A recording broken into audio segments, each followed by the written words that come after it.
Good morning dear students. प्यारे विद्यार्थियों, कृषि जीव विज्ञान की ऑनलाइन कक्षा में पिछले वीडियो में हमने जनन द्रव्य से संबंधित ये दो परिभाषाएं पढ़ ली हैं। आज की इस वीडियो में हम ये शेष बची परिभाषाएं हैं उन्हें समझने वाले हैं, जिसमें है तीसरी परिभाषा, खेती के उपयोग में आ रही किस्में कौन सी हैं। खेती के उपयोग में आ रही किस्में वे किस्में हैं जिनको हम किसी नए क्षेत्र में, किसी नई जलवायु में खेती करने के लिए सीधे विमोचित कर सकते हैं, सीधे काम में ले सकते हैं। ये खेती के उपयोग में आ रही किस्में कहलाती हैं। इनमें फसल की उपज और गुणवत्ता से संबंधित जीनों का समावेश होता है। कहेंगे हम ऐसी किस्में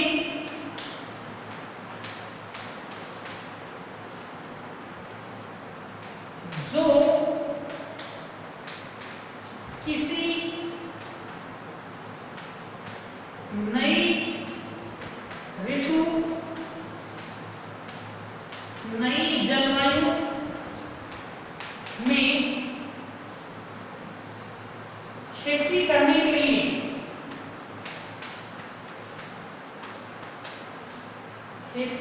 के लिए सीधे उपयोग में लाई जा सकती हैं।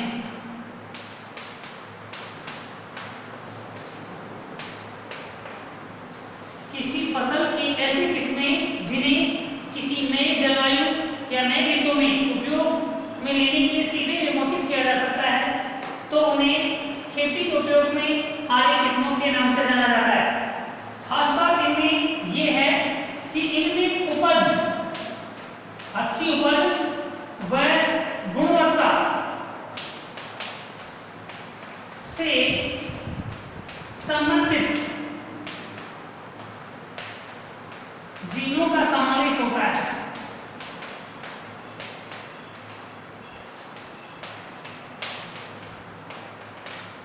ये ऐसी किस्में हैं जिन्हें किसी भी जलवायु में, नई ऋतु में खेती करने के लिए डायरेक्ट काम में लिया जा सकता है। महत्वपूर्ण गुण, इनमें उपज और गुणवत्ता से संबंधित, उस फसल से उपज ज्यादा प्राप्त हो, गुणवत्तापूर्ण उत्पाद प्राप्त हो, इनसे संबंधित उपज एवं गुणवत्ता से संबंधित जीनों का क्या होता है, समावेश होता है, इनमें संयोजन पाया जाता है। नेक्स्ट हम देखने वाले हैं प्रजनन लाइनें। प्रजनन लाइनें किसे कहते हैं? ऐसी किस्में जिन्हें प्रजनन की क्रिया के द्वारा विकसित किया गया है। ऐसी किस्में जिन्हें प्रजनन के द्वारा विकसित किया गया है, उन्हें प्रजनन लाइनें या किस्मों के नाम से जाना जाता है। प्रजनकों द्वारा विकसित लाइनों अथवा किस्मों को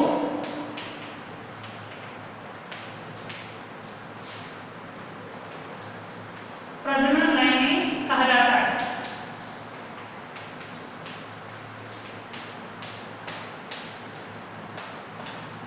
अगर प्रजनकों द्वारा विकसित की गई किस्मों या लाइनों को प्रजनन लाइनों के नाम से जाना जाता है। इनमें विशेष बात यह है कि ज्यादातर इनमें अलग अलग प्रकार के जीनों का संयोजन पाया जाता है। उसके बाद हम बात करते हैं नेक्स्ट, जंगली प्रारूप और जंगली संबंधी।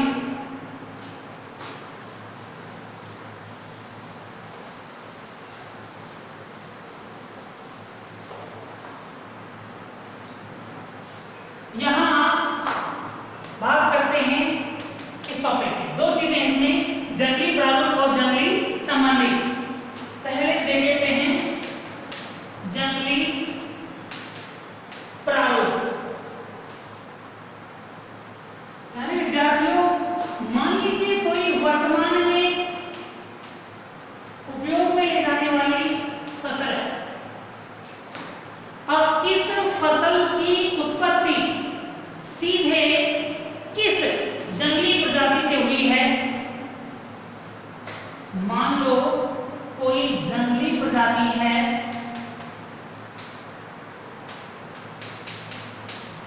जिससे सीधे उत्पन्न हो गई है ऐसी फसल की एक किस्म जिसका वर्तमान समय में हम खेती करने के लिए उपयोग कर रहे हैं।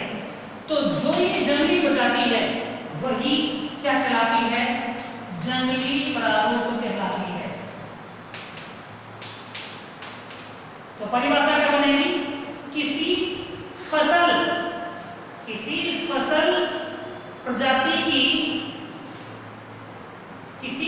प्रजाति का वह जंगली प्रारूप,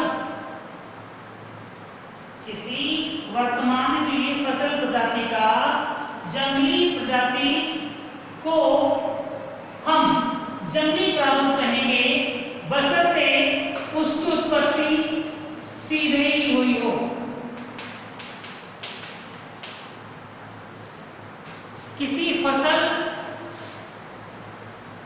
किसी जंगली प्रजाति, वह जंगली प्रजाति जिससे किसी फसल की सीधे उत्पत्ति हुई हो, उसको हम जंगली प्रारूप कहते हैं। फिर समझिए, एक वर्तमान फसल की प्रजाति है, बी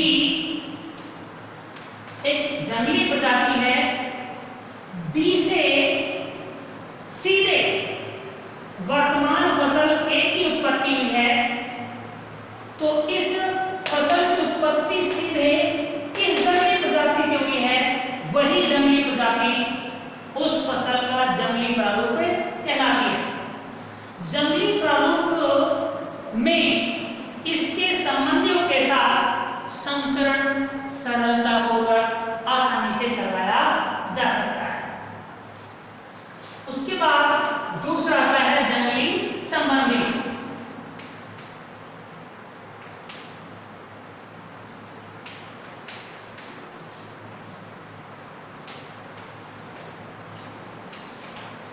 जंगली संबंधी किसे कहते हैं? यहां पर हम जंगली संबंधी कहेंगे जब कोई फसल वर्तमान समय में है तो उसका जैव विकास किन किस्मों से हुआ है, उसके जैव विकास किन जंगली प्रजातियों के प्ररूपों से हुआ है, वे सभी पूर्वज क्या कहलाते हैं? उस वर्तमान फसल के जंगली संबंधी कहलाते हैं। फिर समझिए, जंगली संबंधी किसे कहते हैं? किसी फसल प्रजाति के विभिन्न रूप जो वर्तमान फसल के जैव विकास के दौरान वे जंगली प्रारूप, वे प्रजातियां जो उसके पूर्वजों के रूप में रही हैं, उन्हें जंगली संबंधी कहा जाता है। उदाहरण से समझते हैं। मान लीजिए वर्तमान में कोई फसल हम काम में ले रहे हैं और वर्तमान जो फसल है ये जैव विकास के विभिन्न चरणों से गुजरने के पश्चात हमें प्राप्त हो रही हुई है। अब जैव विकास के दौरान इस फसल के विभिन्न जो पूर्वज रहे हैं,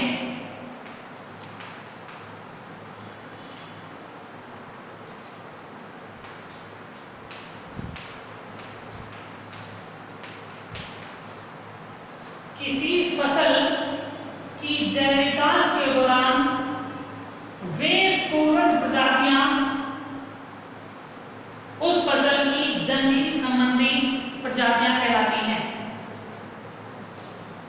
वर्तमान फसल का उसकी जंगली संबंधी प्रजातियों के साथ संकरण करवाना अपेक्षाकृत कठिन होता है। नेक्स्ट टॉपिक आता है अंतिम, विशिष्ट आनुवंशिक स्टॉक। यहां पर उत्परिवर्तन के पश्चात जो लाइनें मिलती हैं उन्हें उत्परिवर्ती लाइनें कहा जाता है। गुणसूत्रीय त्रिपथन से प्राप्त होने वाली लाइनों को गुणसूत्रीय विपथन लाइनें कहा जाता है। इसी तरह से आनुवंशिक रूप से परिवर्तन के पश्चात जो लाइनें प्राप्त होती हैं उनको हम क्या कहते हैं? आनुवंशिक चिन्ह लाइन। आनुवंशिक चिन्ह लाइन। इन सभी को सम्मिलित रूप से विशिष्ट आनुवंशिक स्टॉक के नाम से जाना जाता है। उत्परिवर्ती लाइनों, गुणसूत्र के विभिन्न लाइनों व आनुवंशिक चिन्ह लाइनों को ही सम्मिलित रूप से विशिष्ट आनुवंशिक स्टॉक के नाम से जाना जाता है। यहाँ पर अब तक आप समझ गए होंगे कि जन्म दर से संबंधित कौन कौन सी परिभाषाएं हैं, लाइनें हैं। तो ये 6 बिंदु अपन पढ़ चुके हैं, जिनमें 2 पिछले वीडियो में और 3 ये आज के वीडियो में आप समझे होंगे। Thank you.